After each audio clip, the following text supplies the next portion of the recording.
Pak Kapolres tadi ada upaya RJ dalam kasus jambret itu di kejaksaan. Seperti apa Pak? Oh ya, tadi memang hari ini adalah jadwalnya pelaksanaan mediasi di kejaksaan yang dilakukan oleh JPU, kemudian dengan penyidik Satlantas, kemudian dari keluarga atau pelaku laka lantas. Kapolresta Sleman Kombes Pol Edi Setianto kini dinonaktifkan buntut kasus pria bernama Hogi Minaya yang jadi tersangka seusai membela sang istri dari penjambretan. Penonaktifan terhadap Kombes Edi dilakukan sebagai bentuk komitmen Polri dalam menjaga profesionalisme, transparansi, dan akuntabilitas institusi.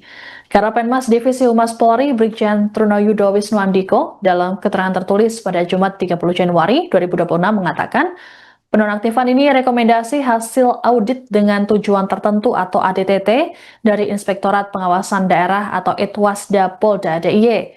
Penonaktifan Kombes Edi dilakukan sementara waktu hingga pemeriksaan selesai dilakukan.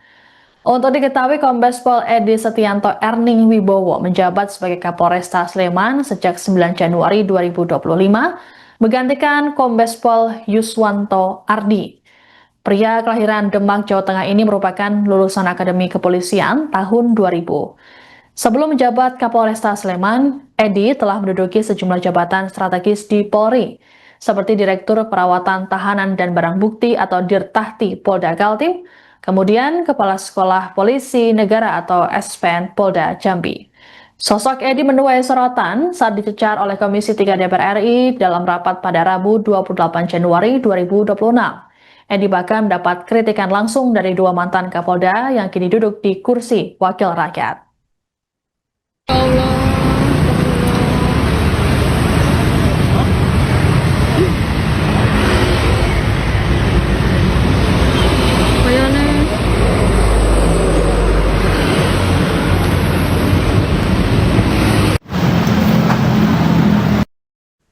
Pemanggilan Kapolresta Sleman Kombes Pol Edi Setianto hingga Hogi Minaya ke Komisi 3 DPR RI rupanya menuai kekecewaan dari pihak pelaku jambret. Kuasa hukum keluarga penjambret, Misnan Hartono, mengungkapkan seharusnya pihaknya juga turut diundang dalam rapat di DPR RI pada Rabu 28 Januari lalu. Adapun dalam keterangannya, Misnan berujar bahwa seharusnya Komisi 3 juga mendengar keterangan dari kedua belah pihak. Terkait informasi ini selengkapnya akan dilaporkan oleh jurnalis Tribun Sumsel Wawan Septiawan. Selamat siang Wawan, bisa dilaporkan informasi lengkapnya terkait hal ini? Terima kasih Mbak Siska. Kami kemarin memang berupaya dari kasus ini menemui pihak keluarga dari yang mengaku korban dari kasus penjambretan ini. Kami berupaya untuk menemui, namun mereka mengarahkan kami langsung ke kuasa hukum yaitu Bapak Misnan Hartono. Dari keterangan Bapak Misnan Hartono setelah kami kulik bahwa pihaknya merasa kecewa dengan keputusan yang diperintahkan oleh pihak DPR RI Komisi 3. Karena memang mereka sudah berupaya untuk ikut dihadirkan dalam RDP tersebut. Namun beberapa hari sebelum RDP tersebut, mereka ternyata tidak turut dihadirkan. Kondisi ini membuat mereka kecewa karena mereka juga merasa mereka merasa korban karena dalam kejadian tersebut klien yang dibela meninggal dunia. Untuk itu Bapak Misnan ini merasa kecewa. Harusnya pihak DPR RI juga mendengarkan keterangan dari mereka terkait kasus ini. Sampai kemarin mereka berbicara dengan saya bahwa melalui via telepon mereka sangat ingin pihak DPR itu juga mendengarkan keterangan mereka. Pak Misnan juga sangat menyayangkan DPR RI Komisi 3 selalu menyudutkan pihak Polres Sleman dan Kejaksaan Sleman, karena dalam proses perjalanan kasus ini Pak Misnan mengatakan bahwa pihak Polres Sleman dan Kejaksaan Sleman sudah berjalan dengan aturan yang berlaku atau proses hukum yang berlaku.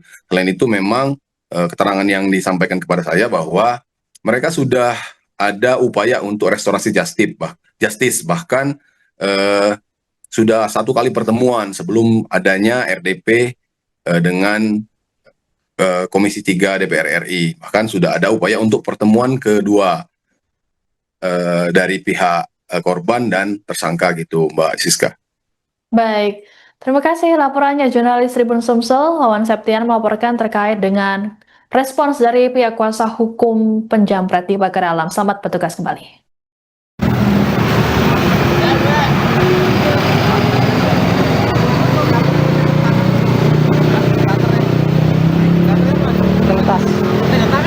Oh, nanti aku kadang ya.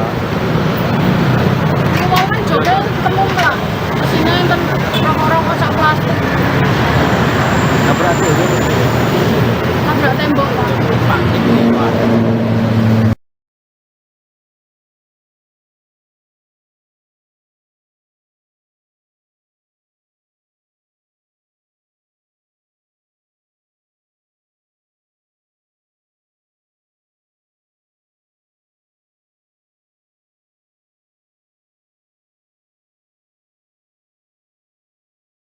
Dan menurut pendapat ahli yang kami dapatkan menunjukkan bahwa tidak adanya kasualitas pengemudi, mengingat dari hasil penyelidikan kedua motor semata-mata keluar dari jalur sendiri, sehingga belum dapat dipastikan apakah penyebab motor keluar jalur sendiri dan membentur tembok sehingga meninggal dunia. Namun saat itu kuasa hukum korban justru menyampaikan bahwa adanya informasi tindakan keji pada saat kejadian laka lantas. Terdapat penganiayaan dengan cara si pengemudi mobil mundur mobilnya, lalu turun dan menendang korban yang sudah terkapar.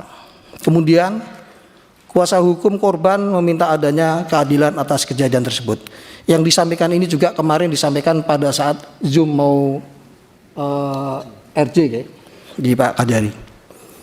Menyikapi hal ini, penyidik kami tetap bersifat objektif dan profesional.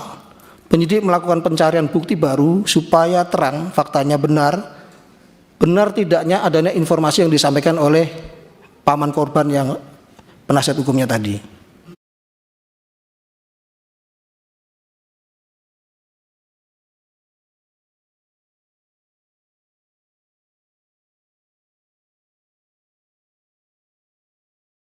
Di kesewenangan dalam proses peradilan pidana yang kami emban.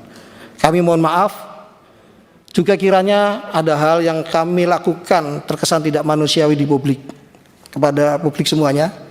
Percayalah, kami juga sama terkejutnya ketika banyak opini menyatakan kami melakukan penahanan terhadap tersangka. Sementara pada faktanya, bahkan ketika kuasa hukum meninggal dunia atau pelaku jambret bersurat kepada kami merasa keberatan saudara Hogi tidak dilakukan penahanan.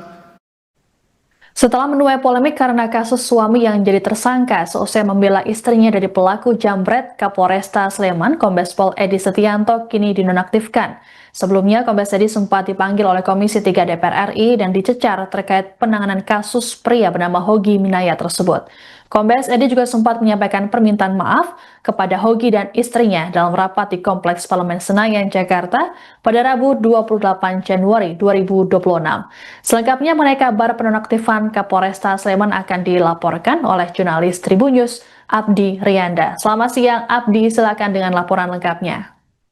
Ya, terima kasih rekan Rizka. Bisa saya laporkan terkait dengan penghentian sementara terhadap Kombes Edi Setianto dari jabatannya sebagai Kapolresta Sleman buntut dari kasus penetapan tersangka terhadap seorang suami atau seorang pria bernama Hogi Minaya yang dijadikan sebagai tersangka karena setelah membela sang istri dari peristiwa penjambretan beberapa waktu lalu. Karopenmas Divisi Humas Polri, Brigjen Truno Yudo Wisnu Andiko mengatakan memang putusan penghentian sementara ini dilakukan sesuai dengan rekomendasi hasil audit dengan tujuan tertentu atau ADTT dari Inspektorat Pengawasan Daerah atau Itwasda Polda Daerah Istimewa Yogyakarta atau DIY, sehingga memang penghentian sementara ini dilakukan.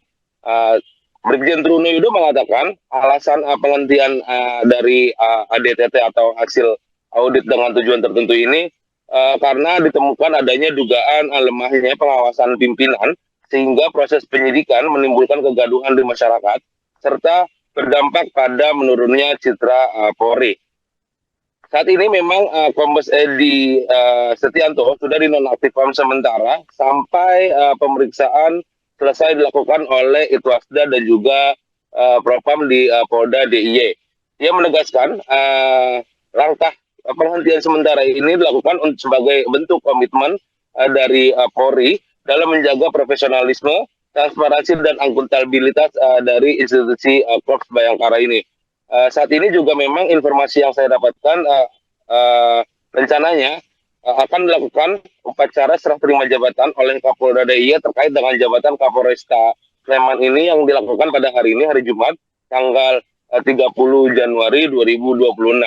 Ya, tadi juga memang beberapa waktu lalu Kapolresta Sleman, Kombes Edi ini juga memang sempat dicecar beberapa sejumlah anggota dari Komisi 3 DPR RI, salah satunya adalah yang juga merupakan purnawirawan Polri yang merupakan mantan Kapolda Kalimantan Timur, yakni Safarudin, yang mencecar Kombes Edi Setianto terkait dengan penanganan kasus yang terhadap Hogi Minaya yang memang sejatinya membela sang istri dari sebagai korban penjamretan.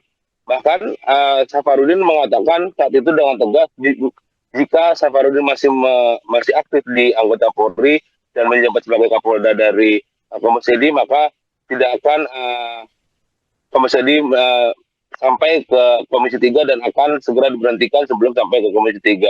Begitu, rekan Siska.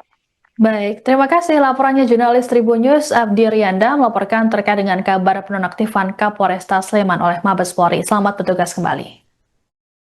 Semuanya bahwa dalam perihal ini kami sudah berupaya maksimal mungkin membuat seterang-terangannya kejadian sebelumnya dalam bentuk profesionalisme kami.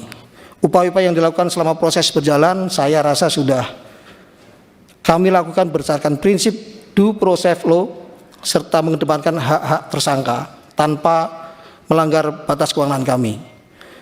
Pelanggaran sebatas kewenangan yang kami maksud tersebut tentu kami hindari agar tidak terjadi kesewenangan dalam proses peradilan pidana yang kami emban. Kami mohon maaf juga kiranya ada hal yang kami lakukan terkesan tidak manusiawi di publik. Kepada publik semuanya, percayalah kami juga sama terkejutnya ketika banyak opini menyatakan kami melakukan penahanan terhadap tersangka. Sementara pada faktanya bahkan ketika kuasa hukum meninggal dunia atau pelaku jambret bersurat kepada kami merasa keberatan saudara Hogi tidak dilakukan penahanan serta memohon agar kami melakukan penahanan terhadap saudara Hogi, kami tetap berpegang teguh tidak melakukan penahanan kepada beliau. Demikian yang kami jelaskan. Kami aturkan terima kasih kepada Komisi 3 DPR RI yang telah memberikan ruang aspirasi terkait permasalahan ini. Kami aturkan pula ucapan terima kasih kepada semua yang ada di sini, kepada netizen masyarakat Indonesia. Tentunya kami juga memohon maaf atas permasalahan ini sehingga menjadi perhatian publik. Pada kesempatan ini kami ulangi, kami mohon maaf. Kami akan bekerja sebaik mungkin dalam melaksanakan dan menyelesaikan perkara ini. Download Tribun X sekarang, menghadirkan lokal menjadi Indonesia.